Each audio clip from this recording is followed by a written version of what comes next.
Welcome to the Happy Soul Podcast. My name is Melissa, and this is Sammy. We are diving deep into conversations that connect and inspire.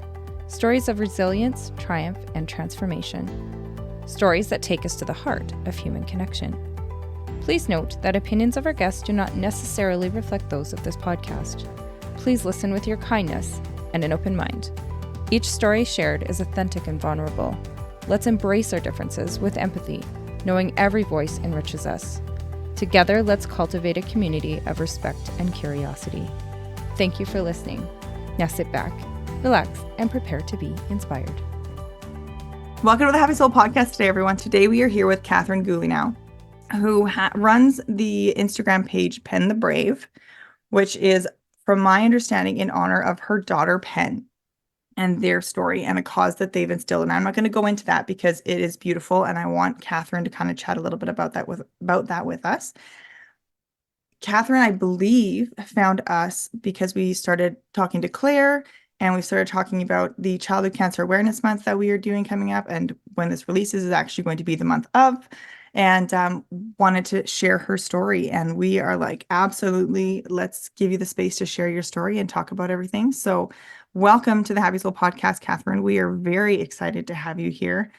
Melissa and I both went and read Penn's story that is in the link off of your Instagram page. And then you sent us these two beautiful videos that were, from my understanding, kind of representing Penn and her life. And man, the songs in that video, like you said about the all the things that I've done song, when you described the way that you took it, I was like, yes, yes, me too. Holy, and obviously like in a different way because I didn't know Penn, but kind of the same thought process of obviously in a different way went through my brain. So yeah, Catherine, why don't you start off with telling us a little bit about you and Penn's story? So yes, my name is Catherine. I feel as if only the few and far between Calgarians that are born and bred and still living in Calgary. I went to university here. I met my husband here, raised my family here. So I feel as if Calgary, even though I've traveled a bunch, I still love the city. It is a great place to live and to raise a family, and that's why I'm still here. I love to say that I'm a mother of three, and despite Penn no longer being part of this realm that I still live in, she's still very much a part of my life. And our lives really did change on April 30th, 2021. Before then, she was the typical 3-year-old. She loved going to the playground. She loved hanging out with family, with friends, with schoolmates, in play school. She was an avid rock and pin collector. She loved books. We have hundreds and hundreds of books. And she was also very wise beyond her years, honestly. She was very articulate. She knew how to express herself and say how she was feeling, which I don't believe that every 3-year-old can really convey. But one thing that she couldn't really convey was, prior to April 30th, she was experiencing pain. So there was moments where she would say, "Oh, Mom, like my hips hurt, my legs hurt, my arm hurts." And at the time, I honestly thought it was just growth spurts. There was growing pains, and it was also at the many waves of COVID that we had in our province. And we did use an online emergency system with Alberta Children's Hospital, where you can Zoom call in an emergency doctor, and they'll be able to kind of let you know, you should bring your kid in, or you know what, they're fine. And they assessed Penn over Zoom, and they said, you know what, everything looks actually okay. We'll do a referral for blood work, and we'll just take it from there. If anything happens in the meantime, absolutely come in. If you have that feeling, that gut feeling that you need to come in. 2 days later, I had that gut feeling. I just had to come in. And so she started to have a slight tremor in her right arm and her right hand, almost like, your grandma with a little bit of sugar and she's trying to put it in her tea, and there's a little bit of a shake. And we went to emergency. They saw that she had that tremor, and they requested a CT scan right away. And you know it's really bad when the emergency doctor leaves the CT scan room and runs. Not even done. And I was just thinking, this is really bad. What could it be? And I remember then there was a social worker that came in, and the emergency doctor, and this was, remember, COVID, so everyone had masks on, full gowns. I was taken to a private room. My husband was working at home because I really didn't think it was that big of a deal. It was just, an emergency visit. And the doctor pulls down his mask and he says, I have to take my mask off for this to tell you this, but we did find a tangerine-sized tumor in Penn's head, and we're going to have to do emergency surgery. And I was just absolutely shocked because she didn't exhibit any of the brain cancer symptoms that you would often hear of like seizures or vomiting or nausea. She was able to walk. She was still able to talk. She wasn't ever dizzy. She was still fully capable and cognizant the entire time. And 3 days later, they did a craniotomy, and she did amazing. And prior to that, of course, there was a lot of anxiety of, what is she going to be like after this? Like, you're going to remove literally a tangerine-sized mass from her head. And I didn't know if she would remember me. I didn't know if she would remember her sister, if she would remember Dad, what her favorite books were. And I knew she was going to be okay when I asked her, because she loves ice cream, Penn, who's your favorite ice cream shop? Do you prefer Marcus or do you prefer Village? And she said, Marcus. And I said, yep, she's going to be fine. She's going to be great. And everyone in the ICU and PQ was saying, oh my goodness, this is amazing. So she did amazing. And so we were actually very hopeful at the time that her tumor was going to be benign. And it didn't end up being benign. It was anaplastic ependymoma, which is a very aggressive type of brain cancer. And it was just life altering to think, you're now a cancer parent. You're thrown into this world where you recognize there's not a lot of treatments for kids with cancer. And then we felt like we got the short end of the stick twice, not only because she had pediatric cancer, but also because brain cancer doesn't get a lot of funding, and the needle hasn't really shifted in terms of survival rates or progression with a lot of the treatments of how people can survive this. So we really felt like we had a double whammy. Yeah. She ended up having 2 craniotomies, 33 radiation treatments, and 3 chemotherapy treatments. And her 3 chemotherapy treatments were palliative. It was really just to keep her comfortable and to selfishly seek out what little time that we would have left with her. Really, that's what it got us. And throughout her treatments, starting before radiation, we recognized that Sheldon and I, my husband, we had to really let go of what our dreams and aspirations were for Penn. As a parent, you always think, this is what, I can't wait for her wedding day, or her graduating from a post-secondary institution, or what type of profession is she going to go into? What is she going to be like when she travels and backpacks around the world for possibly a gap year? Who's her best friend going to be in high school, or her first date? We had to get rid of all of those bucket list items that we had for her, or those dreams that we had for her. And instead we asked her, well, Penn, what do you want to do? It was no longer about us. It was about her. Yeah. And so the typical 3-year-old, and at this time she was about to turn 4, because her birthday's in May, and she was diagnosed April 30th. She said, Can I just interrupt you? How long, just for context, how long from that first emergency visit until it was, this is palliative care now? A year, A year. Okay. Okay, so that just short of a year. in that time there was hope for it Yes. to be better. And then at that year mark was when you found out, okay, we need a bucket list. We actually started the bucket list right after pretty much her craniotomies. Oh, okay. So after, yeah, so we started, so April 30th, 2021 is when we had our emergency visit.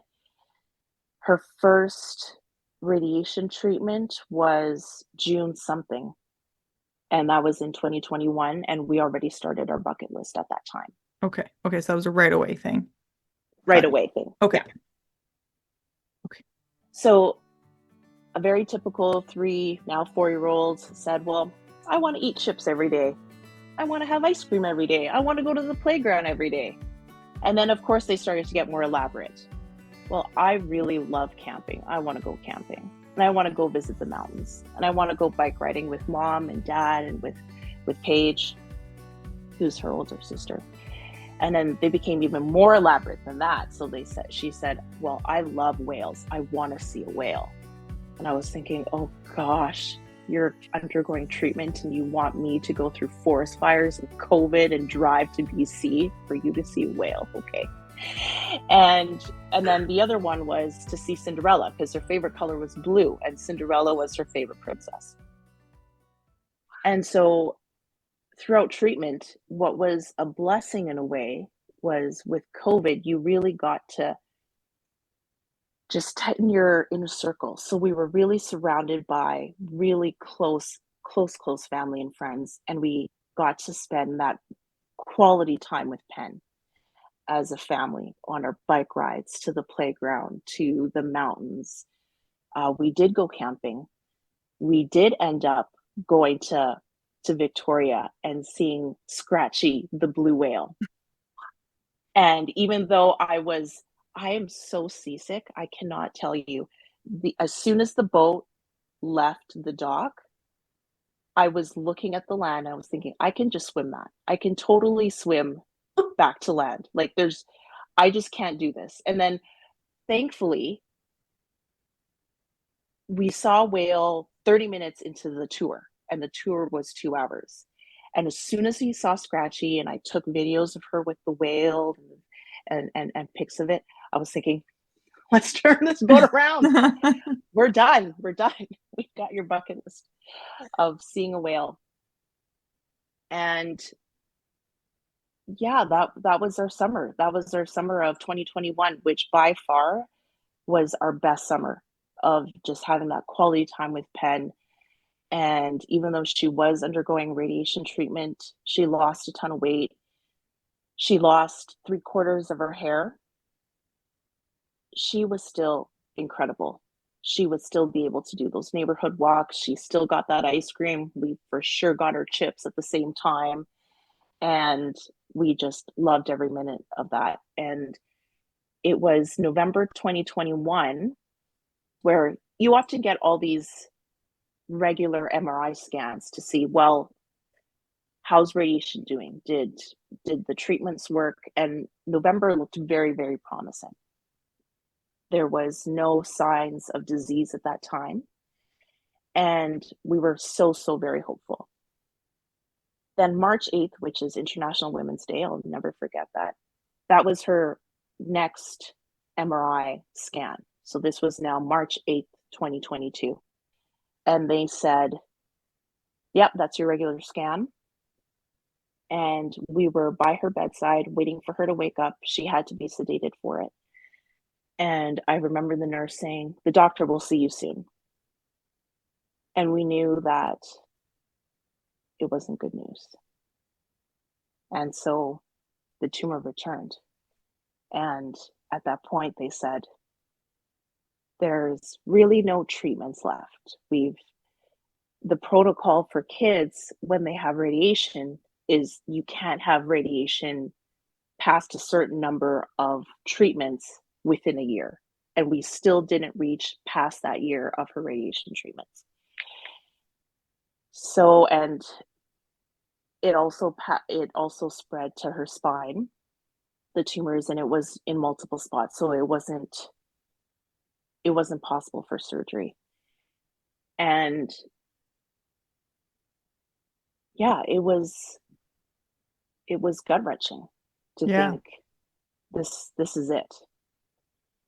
And all I kept thinking about was, we need to finish her bucket list. And the one that she had on there was to meet Cinderella. And I remember talking to the social worker and I said, Kim, we have to make this happen. And she said, Catherine, I would love to, but Make-A-Wish Canada hasn't opened up international travel because of COVID yet. They're going to probably do it in the future, but I don't know when that's going to be. And Which is like, great. I need it right now. yeah, like this is where I can't stop time. Yeah. I know that Penn is just going to continue getting weaker. We're going to just try to keep her comfortable. And long story short, we became the first family in Canada to fly internationally to Florida for Penn to meet Cinderella. Oh my goodness. We were given 3 days to pack our bags and get COVID tests and we haven't traveled obviously for over 2 years because like the world stopped, and we were thinking, what do? We already thought traveling with kids was chaotic, and now we have Penn, who at the time was really starting to deteriorate. So she needed to always be in a stroller all the time. She was on pain medication 24/7. We even had a family member who is a pediatric nurse also join us on the trip because we were so scared of what would happen if something were to happen on the trip. So yeah, she came with us on the trip, and that was the most amazing. I think Penn definitely pulled some strings because she wasn't taking no for an answer. She made sure that we got on that flight. We had an amazing trip. It was during Paige's 7th birthday, and we were in Disney World. She got to meet Cinderella. Paige was able to meet Mickey Mouse, which was her favorite character. And we got back June 3rd, June 4th, and then Penn passed away June 21st, 2022. Were there So I can bucket list things that happened after Cinderella? Or there was. So we called it the secret bucket list. And that was actually the second point of just rising through and having all these happiness, pieces of happiness in your life. That so often during treatment, Penn would always say that she wanted to be a big sister. no. And yeah, she always said that she wanted to be a big sister. And if we had a girl, actually, because I always saw myself as being a girl mom, I said, oh, well, if you did have a baby sister, what would the name of the baby be? And she would say, oh, the baby's name would be this. And then I remember asking her, well, what do you prefer? Do you prefer a baby sister or baby brother? And I know that she said a baby brother. So yes. So our December 2022, so I'll roll back a little bit. For all of my pregnancies, I've always announced during Christmas. My like that is like that's my Christmas announcement. Every single time that I've had my kids, it's been a Christmas announcement. So that was with Paige, that was with Penn, and then I'll send you the video after, Sammy and Melissa, of our announcement. And so we told family during Christmas. And it was through one of her favorite songs, All I Want for Christmas Is You by Mariah Carey. And everyone thought, oh, well, it's just a Christmas song. And the last picture was the sonogram. And everyone thought it was half the audience, half of the family thought it was a sonogram picture of Penn when she was a baby. And the other half was like, oh my gosh, Catherine's pregnant. And so that was her secret bucket list item, was to be a big sister. And so that was the final thing on the list. And so Prince has brought us so much joy. And of course that there are moments of sadness, because even though I say I'm a mom of 3, I'm never going to experience having all of my 3 kids physically here in the same room with me. They're not going to have. Paige was so lucky to have that time with Penn, and she has that time with Prince, but she's not going to be able to have all of them chatting all at the same time, right? Or being in the same room or fighting over the same toys, which I know for some parents that might be a nightmare, but to me, that's a blessing. Absolutely. Of having 3 kids in your home, fed, clothed, and healthy, and being in each other's company. So yeah, that was the secret bucket list item. So when was Prince born then? Prince was born on May 18th, and Penn's birthday is May 24th. I was never into numerology until Penn got sick, to be quite honest, but May 18 is a combination of Sheldon and I's birthdays. I'm a 1st and he's an 8th, May 18. Wow. Hold on. Wait. Rewind. Prince is your son. Yes. Yeah. His birthday is the combination of your birthday and your husband's birthday? Yeah. Whoa. I have goosebumps right now. Yeah. Oh my goodness. Okay. Of 2022, that's when Prince was born? 2023. 2023. Okay. So right Yes, after. and he'll Okay. be turned. Yeah. Okay. Gotcha. Yeah. Okay. So telling her that you were pregnant was your bucket list item, or that was like the one after? Her bucket list item was to be a big sister. So Okay. the fact that She got to be a big sister. big sister, that was the last one, which we kept a secret because I mean, I know there's just always a lot of pressure sometimes when people want to figure out that you're planning to expand your family or even try to have a family. So we actually kept that very much close to us. It was only just Sheldon and I and Paige really that knew we were wanting to grow our family, and it's because despite all the sadness and grief and trauma that we experienced with Penn, we knew that we still had so much love to give. Yeah. And Prince is that love. Oh my goodness. That is so beautiful. That is so beautiful. I'm just blown away. It That really is. That is just, I'm just blown away. So you had mentioned, and am I steering you off track here? Or was there more there? No. Okay. You'd mentioned something about the bucket list. Is there more to the bucket list story?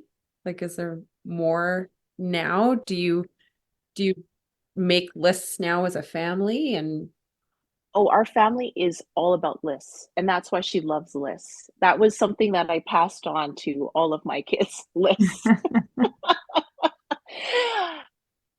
I guess a continuation with that bucket list is we still travel to the mountains all the time. Whenever we do a bike ride, we think of Penn. Whenever we go on our family camping trips, we think of Penn. Those are ways that we can still honor her memory on things that she loves. And that is where, for any cancer parent, I should say, any cancer parent that has experienced loss and doesn't know where to take it from there, what I've really done, what my North Star has always been is, what did Penn love? What did Penn love to do? How do I keep her legacy and honor her? And so that's where we did, first of all, start Penn the Brave organization.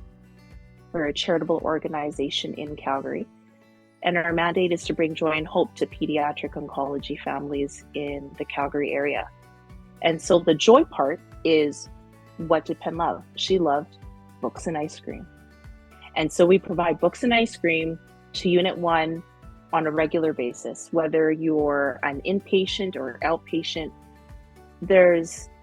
We just hope that little bit of joy is something that you can experience despite your cancer diagnosis and treatment. So that is something that we have provided since July 2022.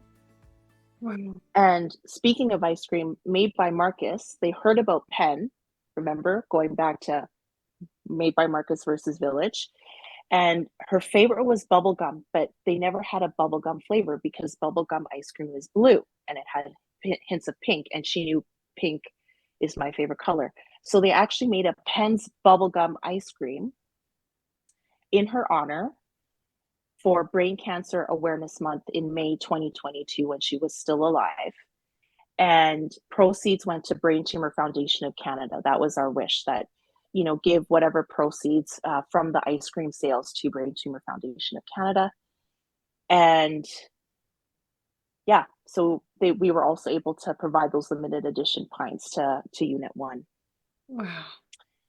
And then the hope part is, of course, pediatric cancer research is so severely underfunded. I believe the percentages depends upon where the stats that you get. It could be between 4 to 5% in Canada. So once again, going back to that short-ended stick piece, we already get, if you get $100, only $5 goes towards pediatric cancer research, which is nothing. And then if you think of brain cancer research, there's over 200 types of cancers. And then there is brain cancer where there's so many different types of cancers already within the brain tumor category. And how are we going to fight over those $5? We're getting like 0.0 something cents. And so that's where we've also provided research funding to two initiatives. One was the Phoenix Project at the Alberta Children's Hospital Foundation, where they do try to do gentler, kinder treatments for pediatric oncology kiddos. And then the second one is at the University of Calgary. There is an incredible pediatric oncologist, Dr. Aru Narendran, and he is trying to have a pediatric vaccine for kids with cancer, where that's what he's trying to create. And so that's where we've also funded two of those initiatives and provided funds. So the vaccine, sorry, Sammy, No, we're go. both gonna ask the same question. The vaccine, when you say the vaccine, is it to prevent the cancer? To cure. Wow. That's what he's trying to do. Wow. And so I think it's amazing that there's all of these incredible opportunities for treatments. It's just, you do need the funding. You need the lab, you need the talent, you need the research assistants, you need the lab rats, you need all of these materials and resources in order for it to happen. And that's where I think it would be incredible to provide that hope to families, especially in Calgary, to have those kinder, gentler treatments. And so that's what our mandate has been since we've started in 2022. So with the fundraising, so the Penn the Brave is fundraising, and then the money goes towards the joy and the hope, correct? Yes. So what do you Correct. guys do for fundraising that brings the finances to put to those two causes? Yeah, for sure. So we have just an open site where anyone can just donate. Recently, we actually did a Penn's bubblegum scented candle. One of the things that we've also done after Penn passed, and I know I'm kind of jumping all over the place, is that we've kind of said yes to everything in terms of let's try everything. Let's live we're still here. We know that we're sad. but let's live our life to the best of our ability. And so that's where Sheldon and I, we started pottery. That's where we decided to start a pottery and candle making business with my sister Sheena, who pours all the candles, and she's been doing it for quite some time. Just didn't think that she could do that leap, and we encouraged her, no, let's do this. And so with Penn's bubblegum scented candle, which sold out in 12 minutes, we only had 24. We had a limited edition because 24 was her birth number. We didn't want to make 100. We wanted to have a significant number tied to it. So we made 24, sold out in 12 minutes. And so we do a bunch of that. We've done silent auctions for Penn's art with family that raised almost $1,000 this past Christmas. We've had Made by Marcus donate a bunch of their ice cream sales during Childhood Cancer Awareness Month. We've partnered with Cherry Tree Lane Toys, a lot of local businesses such as also Bestie's Floral, where they know of Penn's story. They knew that Penn was a frequent shopper or customer at these locations, and they provided proceeds, which kind of makes my heart a bit happy that we're supporting local businesses, but also they're giving back to the cancer community. Yeah. So that's where we've done a lot of our fundraising, is partnering with a lot of local businesses and just having an open donation page for Penn the Brave. Wow. You know, it's interesting, Catherine. I don't know how I came across your page, but I've been following Penn the Brave on my personal Instagram page for a while. I don't know how long, but it's been a while. Oh, okay. And not close. I don't want to say I follow and pay attention to every post. I'd heard of it and I knew it was a cause in Calgary. And so I started following it, and I don't really go on my personal page anymore. So I don't know. But when you messaged us, I was like, I do know of Penn the Brave. I didn't know the whole story. I knew that it was in honor of your daughter and her life. I knew that, but I didn't know that much about it. So when you reached out to us, I was like, okay, well, I know that I've clicked follow on this account before on my own page. I should really go look at this a lot more, because not just because you reached out to us, but because we're doing it. I didn't realize that everything was from brain cancer. I didn't realize it was a cancer, there was cancer involved in this story. So it's just this full circle for me. And not that this is that circular, but our pediatrician is Made by Marcus's wife, the owner of it. So I'm like, this is Yes. this weird full circle for me. But anyway, that's totally sidebar. I just had to say that. But I wanted to ask you, the cause that you have for this is incredible. What you're doing with Penn the Brave, and the two pieces of it, the joy and the hope. It's so beautiful what you're doing in regards to all the fundraising there. I want to jump back to ask you about the bucket list as well, and ask, when you're doing that bucket list with Penn, when you're knocking all of the things, eating the chips every day, going to the playground, getting ice cream on a regular basis, Cinderella, the big ones too. I know they're all big ones, but the ones that took more. What was that like for you guys, doing those bucket list items with her, even the little chips every day kind of ones? What were those like for you guys? Sorry, for you. No matter if it was a small thing like going to the playground or seeing whales in Victoria, it just makes you realize what's really important in life. Really, her diagnosis, I know, was the cruelest thing. And I try to see a bit of, well, what can I learn from this? And what I learned was that family is absolutely everything. And we don't know what tomorrow will bring. Tomorrow is not guaranteed. And we just soaked all of those moments in with Penn. And we were privileged enough that we were able to take that time off with Penn. Work said, absolutely. We know that's not a privilege that every parent that has a child with a critical illness receives.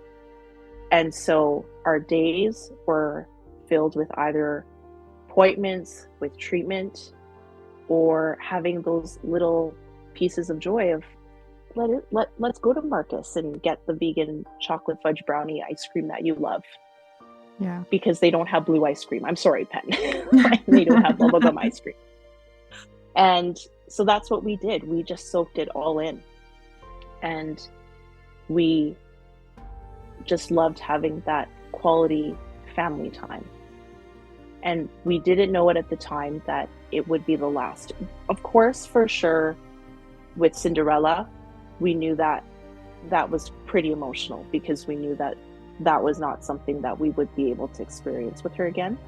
I remember crying while we were taking off from Florida thinking, how unfair is this that this is her last plane ride in this condition where she is now pretty much immobile. She lost her ability to smile. But I knew that she was smiling on the inside.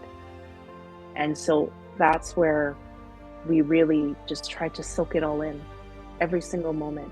And we still have that philosophy today with Paige and with Prince, or even with Sheldon and I when we have, date nights and our alone time. We really just try to have that quality. That quality time is just so, so important because we really don't know what tomorrow will bring. Yeah. Can I ask what, outside of doing the thing, what do you guys do to make sure that you are soaking in? Like if you think about how you take in those moments now, is there a difference between how you took in those moments now versus how you took in those moments 5 years ago? Absolutely. I had that assumption and expectation that, oh yeah, we'll do that another time. We can do that next weekend.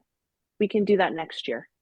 And even when we were thinking of going to Victoria, there was a voice inside of me that says, no, we should do this actually next year when she is fully better. And then I realized, no, I think that we should live in the moment, and I'm going to do something that's so not like me, and I'm going to plan this trip and we're going to leave next week. That is so not like me. On all my trips, it takes months and months and months, like half a year, 6 to 8 months to plan. But this was in the span of like 6 days, make a wish, 3 days.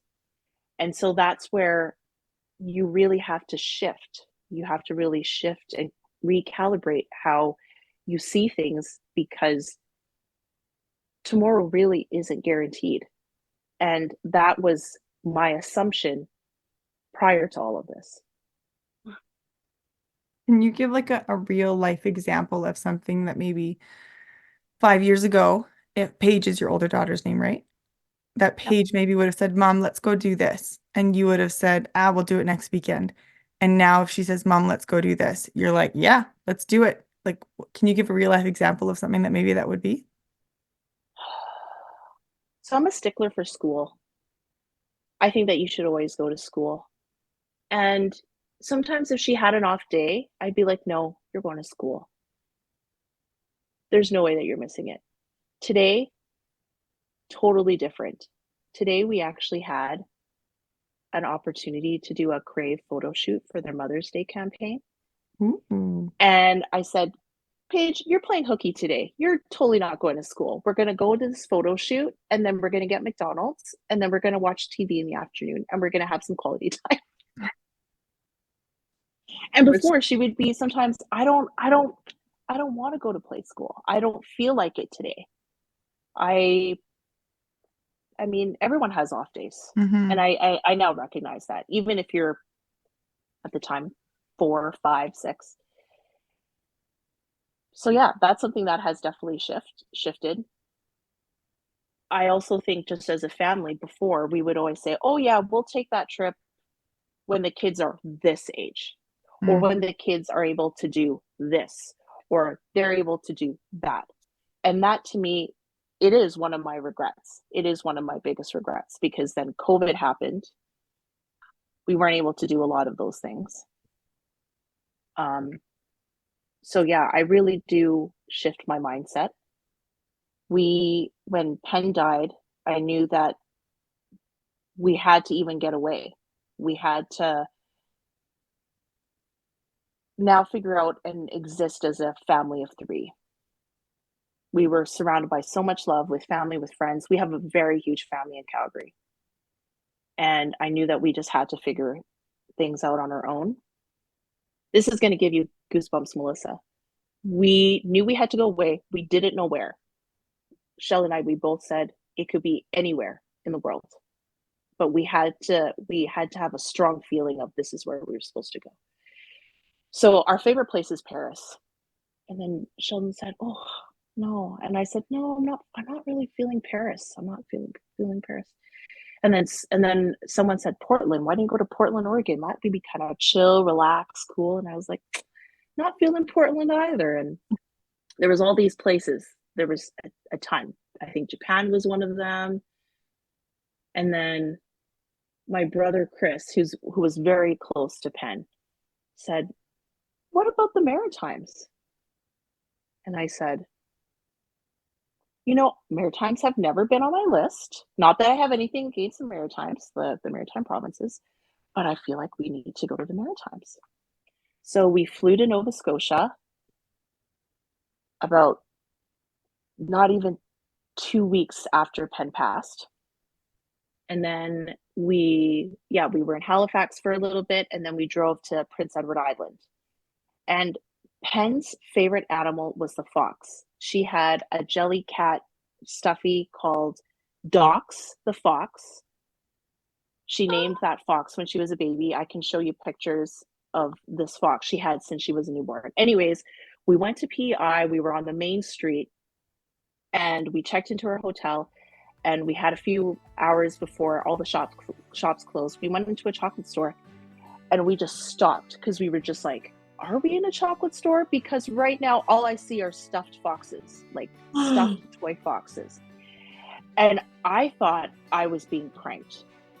And then I went to the cashier and I said, "What's up with all of your foxes?" And then she said, "Don't you know?" And I said, "No, I don't know. That's why I'm asking." She said, "Well, that's our province's animal, because we have all red foxes on the island. That's what we're known for." And I was thinking, okay, that is totally Penn telling me where to go. Then when we were walking around Charlottetown, there is a fox storybook. She loves stories. So even on the video, I think on the second video, Sammy, you'll see Paige beside foxes. That was the end of the story of a baby fox finding its mommy fox in Charlottetown, because they get lost because it's a big city. So you have to go around the city, and there's like a storybook about this fox. Wow. And I was thinking, oh my gosh, this is just absolutely insane. You just blew my mind. Yes, goosebumps. Me too. I had them too. Like, whoa. And I had no idea. Truly, I had no idea about the foxes about Prince Edward Island. I didn't know. So that's where whenever I get that urge or that feeling to go places, and even though they sound a little bit crazy, I just do them. Wow. Because I really feel as if that is Penn encouraging me to do things. And that's where I continue with the Year of Yes. So most recently, Sheldon and I, we just put our names down for the lottery for the Brooklyn Half Marathon. We didn't know that it's the largest half marathon in the States. We had no idea if we were going to get in. So my brother Chris, my sister-in-law Sheena, Sheldon and I, we both put our names down and we said, okay, if any one of us gets in, we have to go to New York. Lo and behold, both Sheldon and I got in to the Brooklyn Half Marathon. And so we were thinking, logistically, this is a little bit tough, because I never thought that this would happen, that we would have to both run, and we have 2 kids. One who's not even one yet. Yeah. And that was actually the reason why I decided to go through the lottery, because the half marathon was on Prince's first birthday. And I said to Sheldon, how cool would it be for him to have his first birthday in New York? Very cool. Very cool. Very cool. Yeah. Holy smokes, Catherine. Wow. I have so many stories that would give you goosebumps, truly. And so that's where I really feel as if go with your gut. It's truly your North Star. If you have that feeling of, I think of it as it's Penn. It's Penn encouraged me of, Mom, you got to do this, Wow. or this needs to happen, or this is the next step that is just part of your healing. Mm-hmm. Wow. Did you ignore, sorry, Melissa, did you ignore that gut feeling more often before? Or, Yes. yeah. Yeah. And- I would say that I would always be very safe. I wouldn't be a risk taker. Hmm. Like there was no way before Penn's illness or even her passing that I would ever want to start a business. I always commended people that started a business. And I just thought, no, I think now we can do this. Public speaking. I'm actually quite introverted. I'm very introverted. But sometimes I have this feeling that I should just say what I want to say and talk about Penn and just go for it. Yeah. Wow. Unless you had a question. I won't jump in with I another do. one. I You have a go couple. first. Okay. I got notes. Okay, so we know foxes. Is the plural of foxes? Yep. And she actually did getting a bunch of foxes. So she had her original Docs the fox, and then she got a little fox named Fred during her radiation treatment from the Team Evelyn Foundation. So Team Evelyn Foundation through Heather Roy, they provide a lot of the treatment items at Tom Baker. And so she got that, and so she named that little fox Fred. And then she got another fox when she was palliative. Wow. Yeah. So, okay, so we know you saw the foxes in the Maritimes. Like that's wild. Are there other things that you see that are like this is a sign of Penn? Are there other things that you see that you're like, I know that's Penn? I did see something on your Instagram, but I don't want to. For sure. So that's where, once again, that has been part of our healing as a family, is that we do talk about how do we see Penn while she's in her other realm that we can't go to, but she will for sure be sending us signs that she's with us. So back to bubblegum. She loved sunrises. She was a morning person like me. And so she would always comment on the beautiful bubblegum sunrises in Calgary. She never called them cotton candy skies. She would always call them bubblegum skies. And so whenever I see a bubblegum sky, I know that she's with me, whether it's a harder day with my grief where I'm really missing her, or I know it's going to be a really, really good day. So it's either something amazing is going to happen. So a lot of people have even started sending me photos of, Catherine, I really thought of Penn today, or it's Penn's bubblegum skies this morning. And so I'm trying to create this trend now. Instead of cotton candy skies, it'll be Penn's bubblegum skies. So that's one sign. Another one too is butterflies. So butterflies is for specifically for the ependymoma brain cancer community, is a sign of hope through change. And so we even actually partnered with a company, Illuminated, that made butterfly pins, and that's where donations and the funds raised went towards our charity. And so whenever we see butterflies, whether it's on our walks, on bike rides, that we know that it's her sending us signs. I remember we were on a family trip that was postponed because of COVID. We finally went to Hawaii, this past December. And I remember seeing a large yellowtail butterfly, like the ones that you would see at the zoo. Like they're huge, like this big. And it was hovering by the beach by me. And I just thought, it's Penn saying that she's here. She's on vacation with us. And Wow. so, and yeah, that was the first time I've ever seen in any of my travels, even in hot tropical places, the large yellowtail Yeah. butterfly. Wow. And then this one is for sure going to give you goosebumps. And if you don't believe it, it's totally fine, but this totally happened. Going back to foxes, we felt that we really needed to go to the cemetery to visit Penn. And she's in Queen's Park Cemetery. We're in Bridgeland. So we actually, in the summer, we bike. We bike to the cemetery. We quite enjoy it. So we were biking, and there's several ways that you can go from Bridgeland, obviously, to Queen's Park.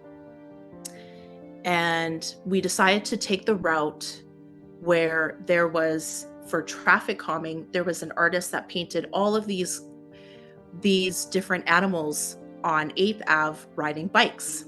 And this was also the route that we took whenever I took her to school. So there's like a bear, there was, I believe, a moose, there was, gosh, I don't remember all the animals, but of course there was a fox. There was a fox. And the fox riding the bike was the last animal on 8th Ave, just past Center Street, by Center Street Bridge. So very inner city Calgary, close to her play school.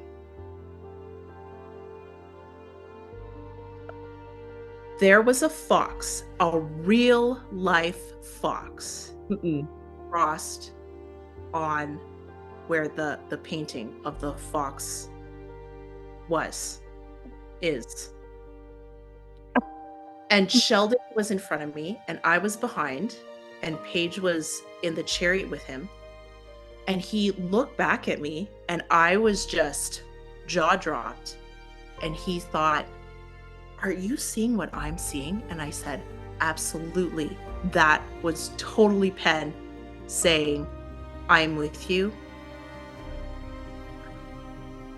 Thank you in advance for visiting me." Oh my goodness. Well, I do believe that. I do believe it. 100%. That's it, that is that is amazing. I have another one, Sammy. Is that okay? Yeah, go. All right. So you are, I mean, you're exuding a positivity. You are talking about bringing hope and bringing joy. You clearly have that kind of mindset. Can you share with us, are there tools that you use? How do you get yourself into that mindset? You're having kind of a down day, like you said, like you're going to have days that are up and days that are down. And you said that, like, whether I'm going to have a day that's harder in my grieving process or whether I know this is going to be a good day. Are there tools that you use, or what do you do when you're having one of those down days? Do you just feel it out, or are you using tools? Do you have things that you reach for how do you do it? I think the number one thing is recognizing how you're feeling. And what's also really important to recognize as well is that everyone grieves differently. So what has been really good is that I recognize when Sheldon is down and this is the way that he grieves. He likes to, for example, when Penn just died, he did not like looking at pictures and videos of Penn at all. That made him very sad, very depressed. And Paige was the opposite. What helped her in her grief was she loved seeing videos and pictures of her sister and what they did together. So, of course, the two of them in the same room may not be the best when, in terms of that interaction. So, I think the first thing is to understand and know what is your trigger for your grief. And then recognizing that if that's how you feel, don't bottle it up. Either talk to someone about it, write it down. You can even talk to yourself, like you're just, silently out loud. And then if there's anything that that can help, that makes you feel a little better, whether it was if you need a nap, that's totally fine. If it means binge watching on Netflix, if it means eating a whole bag of chips, if it's meeting your girlfriends, meeting um, any close friends, having a double date, just having a hug, um, having the things that in your toolbox that could help you come out from that dark spot or dark place definitely is something that I would suggest. Running for sure has been something that has been therapeutic for me. When you run, really it is like you're almost like running away from your sadness and your grief, but it's also because you really do get that runner's high of your mind just goes blank and you really just have that time to not think about anything. Biking is great. Really, honestly, what has really helped in my grief is having the charitable organization and connecting with a lot of cancer parents out there that are in various phases of their, I don't like to say journey because journey makes it sound like it's something that they chose to be on, but within whatever stage of cancer treatment that their kid is going through, that has really helped me in my grief of, is there some way somehow that I can bring a little bit of joy to these parents and to these families? And that has been a really big coping mechanism for me and has really helped me through the past uh, almost 2 years, believe it or not. Hmm. Do you stay connected with oncology parents that you've met along the way, or have you staying contact kind of, or is that So hard? yeah, so with Penn's treatment, because it was during COVID, it was we were very isolated. We actually never got to meet any other cancer parents or oncology kiddos because there was no pizza parties anymore at Unit 1 where you got to actually connect with the other kiddos. There was no events. There was a strict one patient in, one patient out policy. So we were like passing ships all the time. So it was really not until Penn the Brave where I started that Instagram account where I got to connect with parents from all over, not only from Alberta, but many from the US. And it was really interesting to see their take on what's hard for them and what's the various challenges that they also go through. But it was really great to kind of know that you're not alone Mm. and you're not just on this solo trip. You know, you may be in the same ocean and everyone's path is very different, but you're parallel to each other, and there is a bit of comfort in that. Wow. And I'm glad well, not glad, but you bringing up that you guys were in the hospital during COVID. As Melissa and I were talking about this, you hear people speak on uh anything that's happened to someone in a life situation where you're in the hospital outside of COVID times. It's like have people come visit, make sure people are around you, have people around you all the time, be around people, be around people, be around people, let people come in and help, let people come in and help. But when you're going through something in that COVID time, like that's not an option. Like you couldn't have that option. And so I'm saying this because Melissa and I were literally talking before, I think it was before you reached out to us. We were literally talking about like, can you imagine people not like, can you imagine being in the situation where you're in the hospital in that COVID time and you can't have that? Like, and you're going through this totally life-altering situation. You can't have those people. And then you came and I'm like, whoa, we literally like spoke that happening, like to speak to someone who'd experienced that. So I might not put that in an episode, but It was when we were talking to Claire, she was talking about connections and isolation and stuff like that. She's talking about that, and that's what spurred that part of the conversation. Yeah, totally. So it's like different experience you had in that time frame too. Like, Yeah, so I remember when Penn had her craniotomies, so she was in PQ on the ground level, and they purposely placed us in a room that was close to the windows outside. And so that's how people were able to wave hello to Penn. Paige wasn't even allowed in. Like, that's how strict it was. So Paige couldn't even see her sister. So it was literally like a glass, like peeking in, and it was just a wild time that I can't even believe that we went through it. Or when I was just actually telling this to Crave because we were there this morning, and I was saying for Penn's fourth birthday, we wanted to have a big celebration, but we couldn't because of all of the COVID restrictions. And of course, we didn't want her to potentially get sick when she was about to undergo treatment. And so we had to get literally 120 individual cupcake boxes from Crave, because people would come to our door literally, like, and they would stand the whatever 2 meters, 1 meter, I don't even remember anymore, and we would take their picture, and someone would take it from another like 6 feet or whatever from, so Paige would be at, Penn would be at the door and our family, and then there would be like the guest on our porch, and then there would be the photographer on the grass, and then there would be a little side table where we would just, for every family that came up, we would just put out, 4 Crave cupcakes for this family, or 2 Crave cupcakes for this family.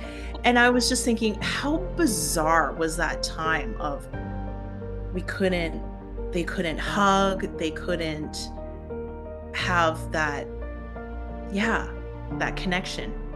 Yeah.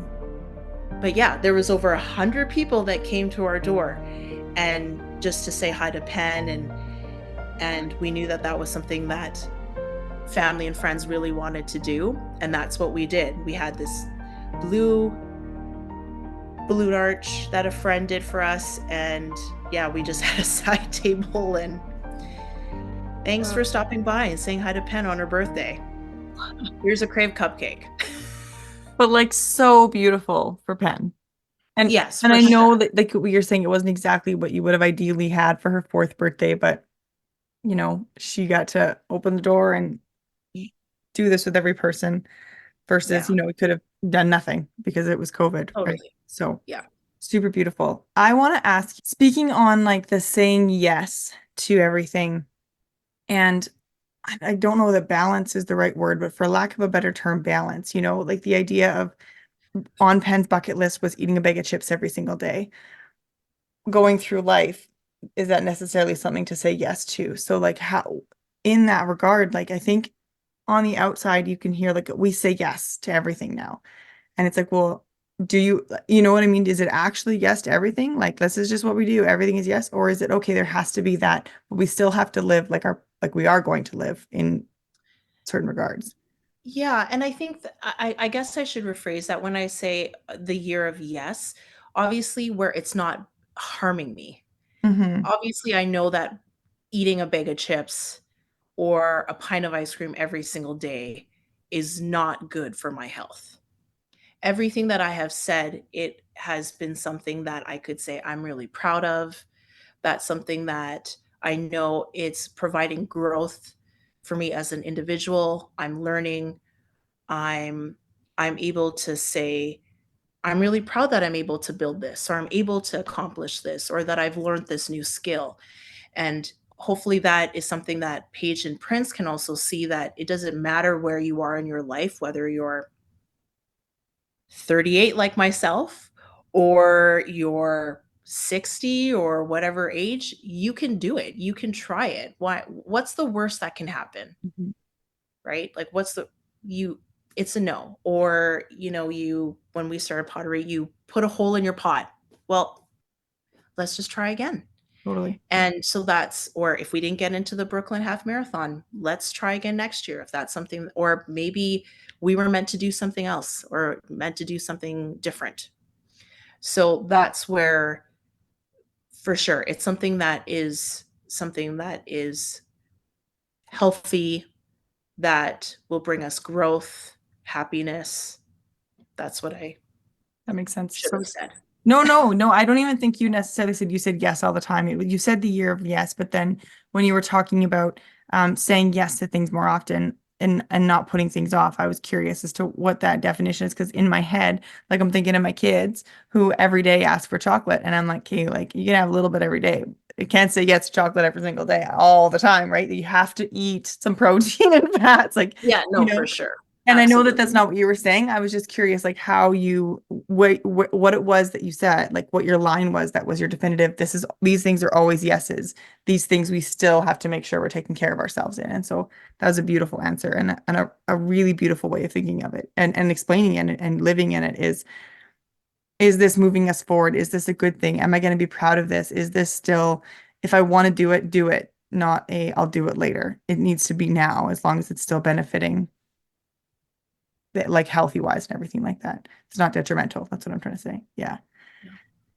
Can And oh, sorry, go ahead.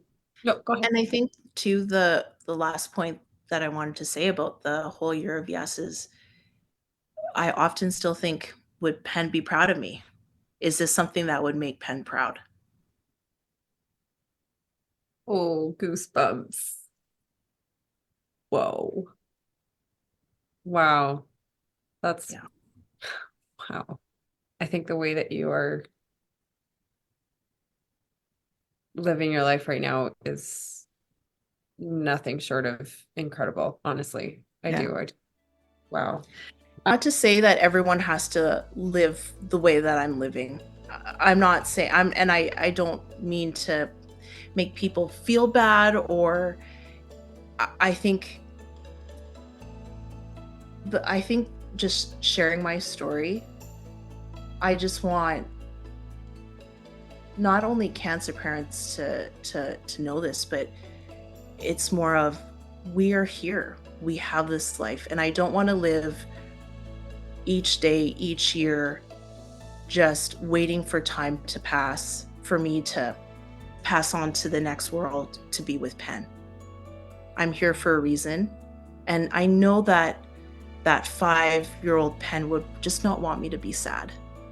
Of course she knows that I'll be sad. I'll always have sadness, because we grieve because we love, and I'll always love Penn, so my grief will always be there.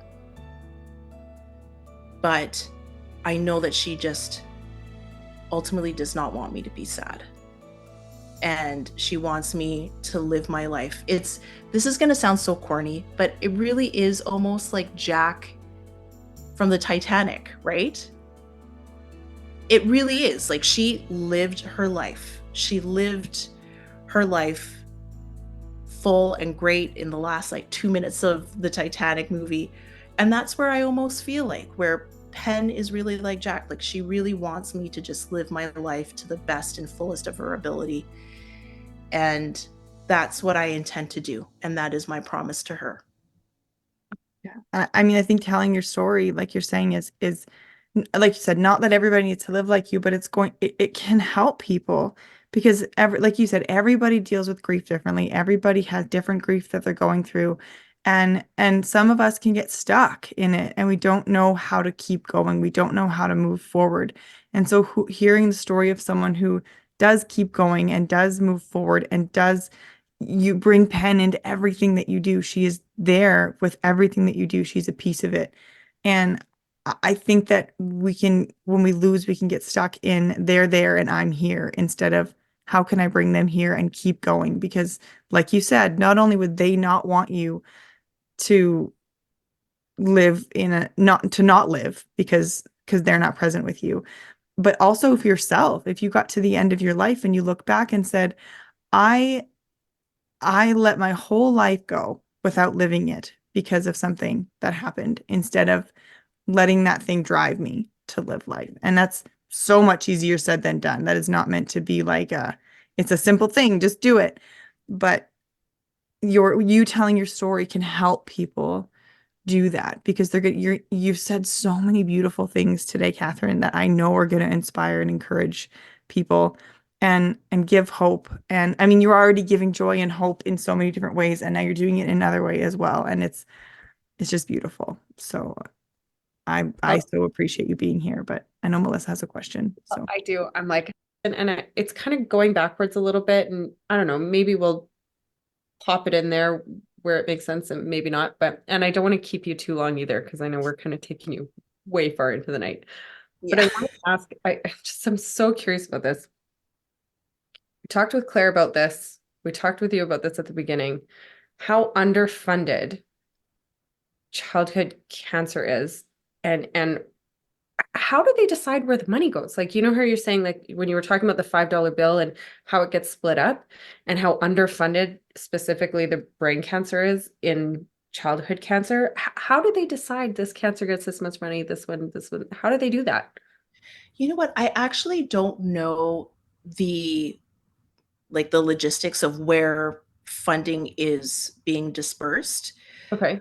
I think though that there could be shifts though in where funding could go. So I think of in the 90s, breast cancer research did huge gains, and they still do, and they have shifted the needle because of advocacy, of raising awareness. And I think that's very much what could also happen in the pediatric realm and also in the brain cancer realm as well. So that's where I think really it's just more attention, a lot more awareness, education, and that's where people can really then start creating those initiatives to, hey, let's put more dollars and resources and research assistance and maybe an entire department towards more pediatric research initiatives. And maybe there's one specifically for ependymoma, a certain type of brain cancer, or DIPG. DIPG is a death sentence. If you were to get that as a diagnosis as a child, DIPG has a 0% survival rate. So that's where, And and that is a true statistic, 0% survival rate for DIPG. is that what you guys were initially told that Penn had? She initially was told she had glioblastoma. Okay, great. Okay. Yeah. So, which also is not very great. But wow. So if somebody wants to donate to, if somebody wants to donate to childhood cancer, how should they go about that? And somebody wants to donate to Penn the Brave specifically, how do they go about doing that? Great question. So for childhood cancer awareness, I would first of all, whatever organization, make sure that it is very pediatric focused.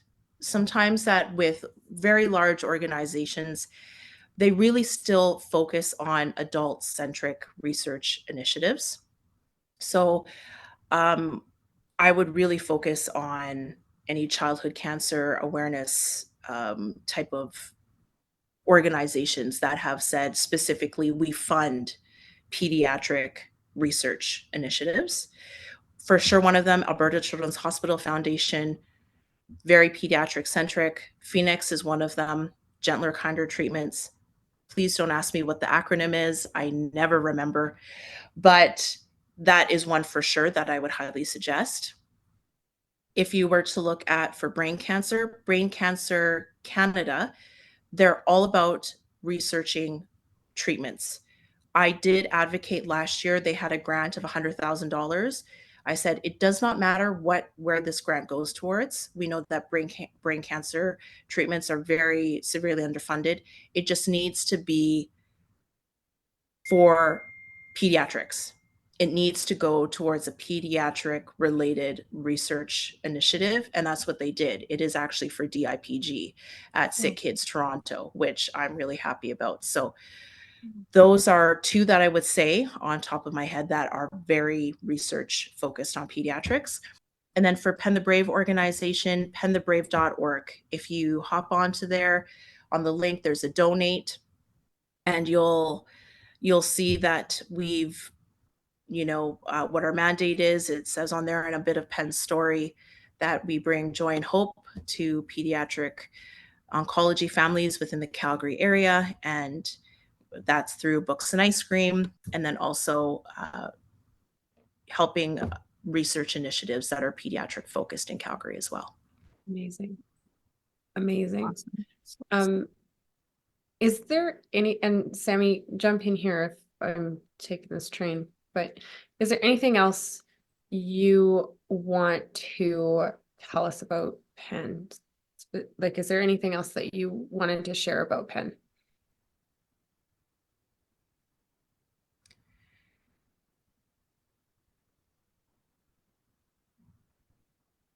Or about any part of your, is there anything else that's on your heart that you wanted to share? No, I think I said a lot about Penn Okay. and how she really was this light, and despite having a short 5 years with her, I'd do it all over again. Selfishly, I would do it all over again. Despite all the sadness and the treatments, and of course you don't ever want to see your kid not well. I would do it again for all the hugs and the kisses and the experiences that we had together as a family. I bet she would too. So, is there anything that you would want to say if you could tell anybody going through anything hard right now? If you could tell them one thing, what would it be?